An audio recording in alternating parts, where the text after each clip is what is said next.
New York సిటీకి మేయర్గా గెలిచి డైరెక్ట్గా ట్రంప్కే వార్నింగ్ ఇచ్చాడు జోహ్రెన్ మమ్దాని. అసలు ఎవరి జోహ్రెన్ మమ్దాని? ఎందుకు ఇంత ట్రెండింగ్లో ఉన్నాడు ఇప్పుడు? అసలు ఎలక్షన్స్ ఎలా గెలిచాడు? ట్రంప్కి ఎందుకు వార్నింగ్ ఇచ్చాడు?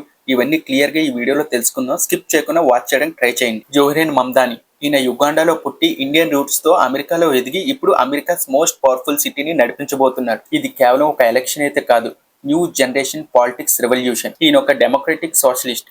ఆయన డ్రీమ్ ఏంటంటే ప్రతి ఒక్కరికి ఒక అఫోర్డబుల్ లైఫ్ ఉండాలని కోరిక. అందుకే ఆయన ఎలక్షన్ క్యాంపెయిన్ లో కూడా చాలా బోల్డ్ ప్రామిసెస్ చేశాడు. Free bus, rent freeze, tax the rich, free child care, ఇలాంటి బోల్డ్ ఐడియాస్ ఉన్నా కూడా ప్రజల్ని ఆయన నమ్మరు. ఎందుకంటే ఆయన మాటలో సిన్సియారిటీ ఉంది కాబట్టి. ఇప్పుడు ఆయన న్యూయార్క్ ఫస్ట్ ముస్లిం మేయర్ గా చరిత్ర సృష్టించాడు. ఇది కేవలం అమెరికా గురించే కాదు, భారతీయులకి, ఆఫ్రికన్ డయాస్పోరాకి ఇది ఒక ప్రౌడ్ మూమెంట్. కానీ ఇప్పుడు ఈయన హెడ్లైన్స్ లో ఉన్నది ఈ కారణం వల్ల కాదు. డొనాల్డ్ ట్రంప్ డివైజివ్ కామెంట్స్ చేసిన తర్వాత జోహ్రెన్ మమ్దాని నేరుగా సోషల్ మీడియాని ఉపయోగించి చాలా స్ట్రాంగ్ కామెంట్స్ అయితే చేశాడు. అండ్ ట్రంప్ పాలసీస్ కి ఓపెన్ ఛాలెంజ్ ఇచ్చిన యంగ్ లీడర్ కూడా. సో ఫ్రెండ్స్, జోహ్రెన్ మమ్దాని స్టోరీ ఒక మంచి మెసేజ్ అయితే ఇస్తుంది. లీడర్షిప్ అంటే బ్యాక్గ్రౌండ్ కాదు, అదొక విజన్ అని అతను చేసి చూపించాడు. డ్రీమ్ ఉన్న వాళ్ళు వరల్డ్స్ బిగ్గెస్ట్ సిటీని కూడా మార్చగలరు. సో ఫ్రెండ్స్, మీ థాట్స్ ఏంటి నాకు కామెంట్స్ రూపంలో తెలపండి.